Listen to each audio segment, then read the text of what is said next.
नमस्कार, आप सभी का स्वागत है जस्ट हिंदी में। मैं हूं आपके साथ गीत उदय सैनी और आप देख रहे हैं मेरे साथ स्ट्रेट टॉक। दुनिया का सबसे लंबा और लिखित संविधान अपने 7 दशक पूरे कर चुका है और निरंतर विस्तार और सुधार भी कर रहा है। 1947 में स्वाधीन होने के बाद राज्यों के एक संघ के तौर पर भारत ने अपना एक नया संविधान तैयार करना शुरू किया था। संविधान सभा द्वारा भारतीय संविधान को 26 नवंबर 1949 को ग्रहण किया गया। इस दिन को संविधान दिवस के तौर पर जाना जाता है। 26 जनवरी 1950 को भारत ने अपना संविधान लागू कर दिया और उस दिन को देश में गणतंत्र दिवस के तौर पर मनाया जाता है। इतने वर्ष पहले बनकर तैयार हुए इस कॉन्स्टिट्यूशन के तहत भारत संसदीय प्रणाली की सरकार वाला एक स्वतंत्र, प्रभुसत्ता संपन्न, समाजवादी, लोकतंत्रात्मक गणराज्य है, जहां की सरकार, जहां की सेना, जहां का प्रशासनिक और न्यायिक तंत्र भारत गणराज्य के कॉन्स्टिट्यूशन के अनुसार शासित होते हैं। केंद्रीय कार्यपालिका के संवैधानिक प्रमुख राष्ट्रपति हैं। भारत के संविधान की धारा 79 के अकॉर्डिंग केंद्रीय संसद की परिषद में राष्ट्रपति और 2 सदन होते हैं, जिन्हें राज्यों की परिषद यानी कि राज्यसभा और लोगों का सदन यानी कि लोकसभा के नाम से जाना जाता है। तो देश के संविधान को, इस संविधान को प्रभावी रूप से एग्जिस्टेंस में आए, अस्तित्व में आए 71 साल हो चुके हैं। लेकिन बड़ा सवाल ये कि क्या सामूहिक रूप से देश उन मूल उद्देश्यों और लक्ष्यों को पाने में सफल रहा जिसकी प्रत्याशा और परिकल्पना हमारे कॉन्स्टिट्यूशन निर्माताओं ने की थी? शायद संभवतः नहीं। आज भी देश संविधान की मूल भावना को पूर्ण रूप से धरातल पर साकार करने में अभी बहुत पीछे है। और ये कैसे संभव होगा? शायद ये तभी संभव होगा जब देश का हर नागरिक कॉन्स्टिट्यूशन से मिले अपने अधिकारों और कर्तव्यों के प्रति जागरूक हो। संविधान कहीं सिर्फ एक शब्द बनकर ना रह जाए। आज इसी पर चर्चा हम करेंगे स्ट्रेट टॉक में। आइए करते हैं आज के स्ट्रेट टॉक की शुरुआत। इस साल हमने अपना 72वां गणतंत्र दिवस मनाया था और हाल फिलहाल बहुत कुछ ऐसा देश में घटा भी है जिसके चलते नागरिकों को शायद ये याद कराना जरूरी भी हो जाता है कि संविधान की हिफाजत की शपथ लेते रहना सिर्फ एक फॉर्मेलिटी नहीं है। आज़ादी के फौरन बाद मुसलमानों की एक पस्त भीड़ के सामने बोलते हुए मौलाना आज़ाद ने कहा था कि उन्हें तब तक अपनी हिफाजत की चिंता नहीं करनी चाहिए जब तक 26 जनवरी 1950 को लागू हुआ भारतीय संविधान सेफ है, सुरक्षित है। अब तो देश के दूसरे हाशिए के समुदायों को भी समझ में आ गया है या समझ में आ चुका है कि अगर संविधान नहीं बचा तो उनके एक सभ्य मनुष्य के रूप में जीने की संभावना भी शायद नहीं बचेगी। इस कॉन्स्टिट्यूशन के बनने और उसके जनता द्वारा एक्सेप्ट किए जाने की प्रोसीजर को बार बार याद किए जाने की आज जरूरत है। 1947 से 1949 के बीच नई दिल्ली की संविधान सभा में जो कुछ घट रहा था वो किसी शून्य से नहीं उपजा। ये असाधारण जरूर था पर अप्रत्याशित तो बिल्कुल नहीं कि रक्त रंजित बंटवारे के बीच काफी लोगों ने मान लिया था कि हिंदू और मुसलमान 2 अलग राष्ट्र हैं और इसीलिए साथ नहीं रह सकते। तब संविधान सभा ने देश को एक ऐसा कॉन्स्टिट्यूशन दिया जो एक उदार हो, जो एक धर्मनिरपेक्ष लोकतंत्र की परिकल्पना करता हो। हमारे देश का संविधान वही था। ये अप्रत्याशित इसीलिए नहीं कि देश की आजादी की लड़ाई जिन मूल्यों से परिचालित हो रही थी वो मॉडर्निटी और सेक्युलरिज्म की ही उपज थे।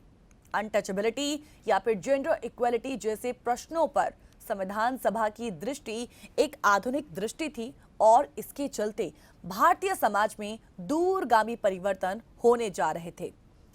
इसी तरह 1 करोड़ से अधिक लोगों के विस्थापन और विकट मारकाट के बीच भी स्वतंत्रता संग्राम के दौरान अर्जित एकता की भावना ने ही इस धर्मनिरपेक्ष संविधान को संभव बनाया।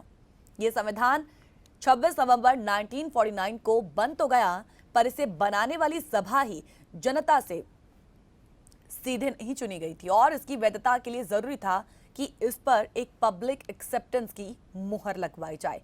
तो फिर इस जिम्मेदारी को निभाया गया पंडित जवाहरलाल नेहरू द्वारा, जो प्रधानमंत्री होने के साथ साथ 1952 के पहले लोकल आम चुनावों के कांग्रेस के अध्यक्ष चुन लिए गए थे। फिर चुनाव के पहले 1951 में उन्होंने देश भर में घूम घूम कर बहुत सी सभाएं की, कुल 300 सभाएं की और फिर जालंधर से शुरू हुई उस सीरीज में उनका एक ही एजेंडा था, लोगों को एक धर्मनिरपेक्ष राज्य के लिए तैयार करना। हर सभा में वो इस सवाल से अपना कार्यक्रम शुरू करते, देश बंटवारे के साथ आजाद हुआ और हमारे बगल में एक धर्माधारित इस्लामी हुकूमत कायम हो गई और अब हमें क्या करना चाहिए, क्या हमें भी एक हिंदू राज बना लेना चाहिए? इन सवालों के जवाब वो खुद अगले 1.5 घंटे तक आसान हिंदुस्तानी भाषा में देते रहे। वो लगभग अशिक्षित श्रोताओं को अपने तर्कों से कायल करके भाषण समाप्त करते कि कैसे देश की एकता, अखंडता और तरक्की के लिए एक धर्मनिरपेक्ष भारत जरूरी है और समय ने उन्हें सही साबित कर दिया। मजहब के नाम पर बना पाकिस्तान 25 वर्षों में ही टूटा और फिर तमाम हिचकोलों के बावजूद भारत एक मजबूत राह पर आगे बढ़ रहा है। जालंधर को पहले सभा स्थल के रूप में चुनना नेहरू जी की आगे बढ़कर चुनौती स्वीकार करने की प्रवृत्ति का ही एक परिचय कहा जा सकता है। गौर कीजिए, जालंधर की उनकी सभा के अधिसंख्य श्रोताओं जो हिंदू और सिख थे, जो कुछ ही दिनों पहले बने पाकिस्तान से अपने प्रियजनों और जीवन भर की जमा पूंजी गंवाकर वहां पहुंचे थे। सो नेहरू उस वक्त जानते थे कि अगर इन हिंसा पीड़ितों को वो समझा सके कि धार्मिक कट्टरता एक बुरी चीज है, तो बाकी देश में उनका काम आसान हो जाएगा।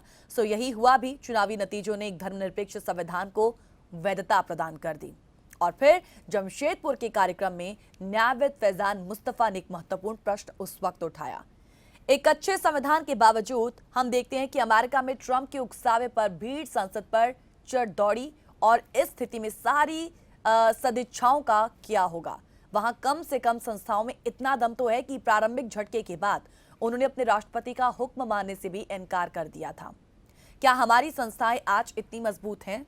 लोकतंत्र में जरूरी होता है कि विवाद या तो बातचीत से हल हो या फिर संविधान के दायरे में न्यायिक समीक्षा द्वारा। पर हाल ही का किसान आंदोलन इस मामले में निराशाजनक भी है कि सरकार ने मामले को सुप्रीम कोर्ट भेजने की बात भी की थी। संविधान की रोशनी में सरकार को खुद आगे बढ़कर समाधान की तलाश शायद आज करने की जरूरत है। हमारे तंत्र पर ऐसे खतरे तब तक मंडराते रहेंगे जब तक हम संविधान में शामिल धर्मनिरपेक्षता, सहिष्णुता या कानून के सामने सबकी बराबरी जैसे मूल्यों को अपनी जीवन पद्धति का अंग ना बनाएं। सो संविधान में दर्ज शब्द कितने खोखले हो सकते हैं, ये हम सभी से बेहतर ही कौन जान सकता है।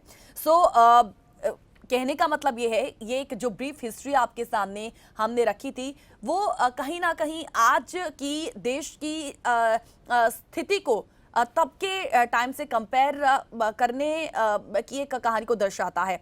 और हमें आज, क्योंकि संविधान दिवस हम हर साल मनाते हैं, लेकिन सवाल यह है कि जो इसकी एक मूल भावना है उसको हम आज कितना स्मरण कर पा रहे हैं, उसको हम कितना जान पा रहे हैं।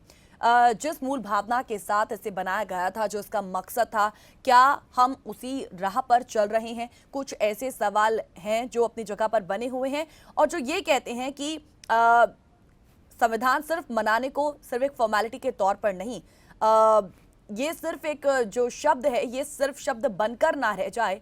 इसे जानना, इसे समझना और इस पर अमल करना, ये उतना ही इंपॉर्टेंट है किसी भी देश के लिए, किसी भी देश के नागरिकों के लिए, अपने कॉन्स्टिट्यूशन के लिए। सवाल जो आज हम लेकर हाजिर हुए हैं आज के इस विषय पर, इस पर आप कॉल कर सकते हैं हमें और अपनी राय हमारे साथ साझा कर सकते हैं। सवाल ये है कि किसी भी देश का एक कॉन्स्टिट्यूशन जो होता है वो क्यों जरूरी होता है? क्या आप मानते हैं कि देश की जितनी भी समस्याएं होती हैं उसका जो हल है भारत के संविधान में लिखा हुआ है? क्या उसी से ही देश की तमाम समस्याओं का, किसी भी देश की तमाम समस्याओं का समाधान किया जा सकता है उसके कॉन्स्टिट्यूशन के द्वारा? सवाल यह है कि क्यों आज हमें डॉक्टर बी.आर. आम्बेडकर की उन चेतावनियों को याद करने की जरूरत है। आपने कॉन्स्टिट्यूशन को अच्छी तरीके से समझा होगा तो आप उन चेतावनियों को जरूर जानते ही होंगे, लेकिन हम इसका हम इसका उल्लेख, हम इसको मेंशन जरूर करेंगे अपनी आगे की चर्चा में। सवाल यह है कि अहिंसक और कहीं कभी कभी हिंसक भी आज भी देश में इन आंदोलनों का सिलसिला क्यों जारी है, और अगर ये हो रहे हैं तो फिर ये हमें क्या बता रहा है। सवाल यह है कि क्या हम विरोध के कानूनी संवैधानिक तरीकों पर आज अपनी पकड़ खो चुके हैं या फिर अपनी पकड़ को बहुत ढीला कर चुके हैं। सवाल यह है कि क्या हमारे राजनीतिक लोकतंत्र में सामाजिक लोकतंत्र स्थापित हो चुका है। क्या आपको लगता है कि कहीं ना कहीं आज एक पॉलिटिकल डेमोक्रेसी जो है वो ज्यादा हावी हो रही है, जबकि सोशल डेमोक्रेसी इस्टेब्लिश होने की आज जरूरत है। ये वो तमाम सवाल जिस पर आज हम इस प्रोग्राम में चर्चा करेंगे और चाहेंगे कि आप भी इस पर अपनी राय दें, आप भी इस पर पार्टिसिपेट करके अपनी जो राय है हमारे साथ शेयर करें, अपने व्यूज शेयर करें, अपने ओपिनियन शेयर करें। टेलीविजन स्क्रीन पर दिए गए नंबर पर आप हमें कॉल कर सकते हैं and you can be a part of this programme. और सिर्फ शब्द बनकर ना रह जाए संविधान, ये सिर्फ एक देश के संविधान के साथ जुड़ा नहीं हुआ, बल्कि किसी भी देश के संविधान की जब हम बात करते हैं तो क्यों ऐसा लगता है कि जो इसकी मूल भावना थी उसको हम पूरी तरीके से भूल चुके हैं और आज ये सिर्फ एक शब्द बनकर रह गया है।